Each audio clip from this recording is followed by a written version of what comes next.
Hello, welcome to my channel. My name's Ayla Roberts. Today I'm bringing you part one of a three-part question and answer segment I'm doing. The reason I'm doing it in three parts is because a month ago I asked people to send me their questions and I got over 30 questions. So I think I had about 36, so I've decided to do 3 10-question videos, and then once I get enough to do another 10-question video, I'll bring that to you. I've decided to split them into 3 categories as well, because there was 10 questions, or 10 questions that the answer would have been a musical answer. There were 10 questions that were quite personal things about me, and then there were 10 questions that were a bit of fun, hypothetical, like if you were stranded on a desert island, who would you take with you, things like that. So today I'm bringing you the personal ones about me because I'm guessing they're the ones you're all the most interested in. I could be wrong. So let's get started.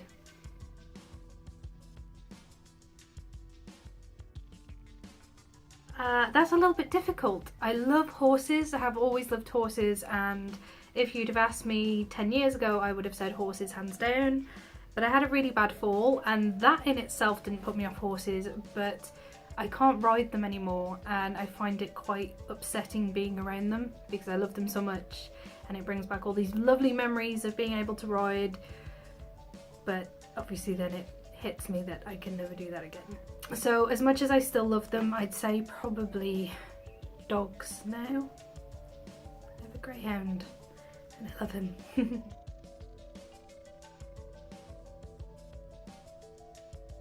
My dog is brilliant. For those of you who don't know, I have a greyhound called Roman. Here's a picture of him. He's absolutely gorgeous. He's doing great. He is so docile, so soppy, so silly. Just, yeah. We found out recently he had arthritis, which was a little bit sad, but he's good. He's good.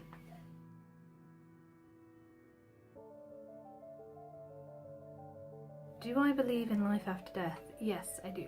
I've said before, I'm not a religious person, but I am a spiritual person, so I don't believe in God necessarily, but I do believe in life after death.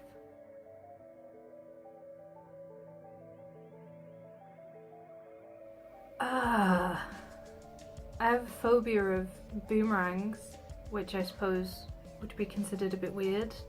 When I was 3 years old, we were on a holiday and my brother had a boomerang and he threw it and it came back and it did its job. Turns out he would have been a great Aboriginal hunter because it came back and lodged itself in my skull about here, and yeah, I had to have my head glued. And really strange thing about that is trauma can do 2 things to your brain. You can either completely forget what you were doing and what happened, or you can have the reverse effect where you remember every tiny little detail down to the exact things people were wearing and words they said. So even though I was 3, I actually remember it exactly. Very strange.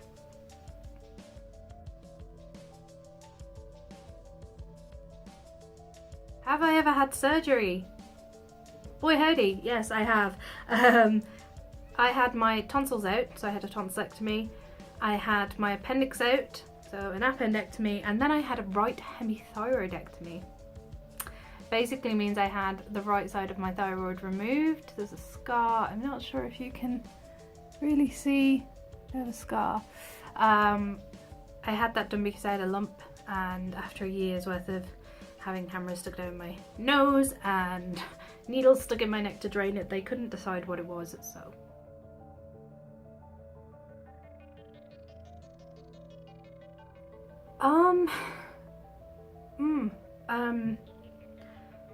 There's so many lessons. I'm 26, I'll be 27 this year, and I know that until the day I die I will be learning lessons, and I can't answer that question, to be honest, what's the biggest lesson I've learned, because they're all equally important in their own little ways. I'm not going to just cop out though, I will give you an answer, and it's not so much a lesson, but something that has helped me get through some of the hardest times of my life, and just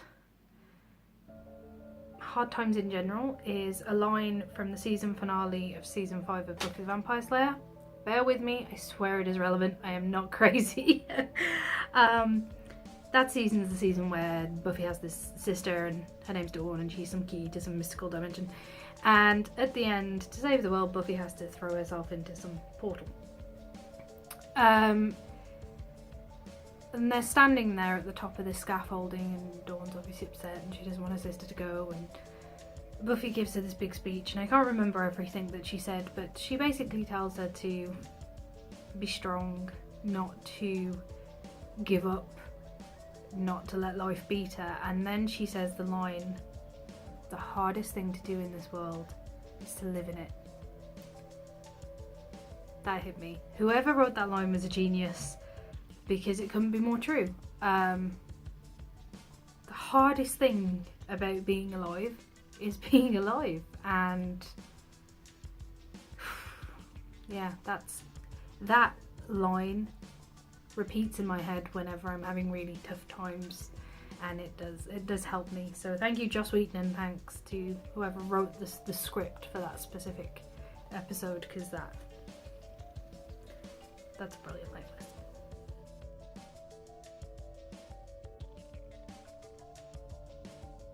I believe happiness is a bit of a misnomer. Happiness to me is like rage and lust. It's fleeting, and whilst it lasts, regardless of what causes it and what you're doing at the time, it's always just as powerful as the last time and the next time you're gonna get it.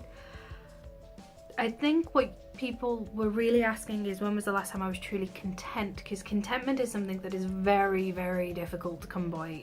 You don't just feel content all the time. And it's a little bit funny. When I was pregnant with my son, we had this old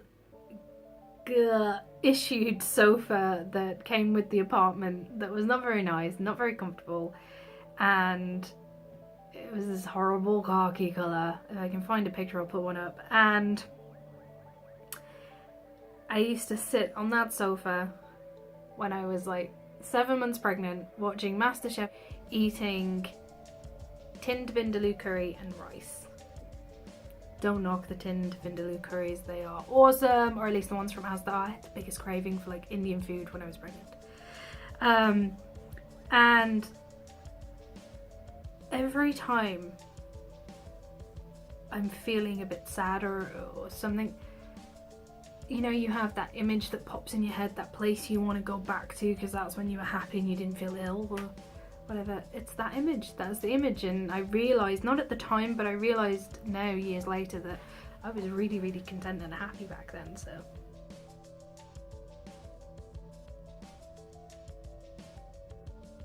my marriage is not exactly pearls and diamonds and golden sunshine. Marriage is hard. I've been married 6 years this year, and I probably sound like I don't want to be married anymore. That's not it. It's just it's difficult. Everybody's marriages have hard points, and to be honest, the longer you're with someone, for me, the harder things start to get, because you stop trying with each other. You know, you stop bothering to really do your hair or your makeup, and you stop really bothering to try and make conversation that isn't about the house or about work or about kids or about the dog or about money. And you know, you end up, I don't know, two people coexisting rather than whatever it was you started out as. So I struggle at the moment. Me and my husband struggle with that. We're trying to figure it out, and I suppose that's my biggest bit of advice is it's going to be really hard. It's going to get harder. It's not going to be as nice and as fun as it was when it started. And if you want to avoid getting yourself into a situation where one day you look at each other and go, what are we doing? Then you should probably make an effort, just all the time. Just never stop making an effort. And if you do find yourself in that position where you're looking at each other going, what are we doing? At least try to resolve the issue. At least try to work at it. Don't just give up and give in, because you must have married this person for a reason, right?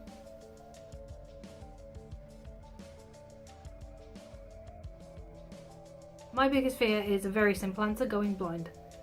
I'm terrified of going blind. I don't ever want to go blind. Every time I have a bit of a sore eye or I wake up in the middle of the night and it takes my eyes a while to adjust, I'm terrified.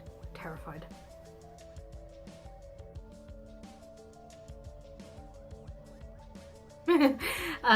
YouTube. YouTube is the website that I visit the most. I visit YouTube more than I visit any other website because I have most of my sort of social media contacts and people that I talk to are on YouTube. So I spend a lot of time watching their content and, you know, helping them, and they help me, and supporting them and just enjoying their work. I have one lady whose music I love. She's started releasing quite a few songs now on YouTube. Lena Blackrose, I'll put a link to her channel below.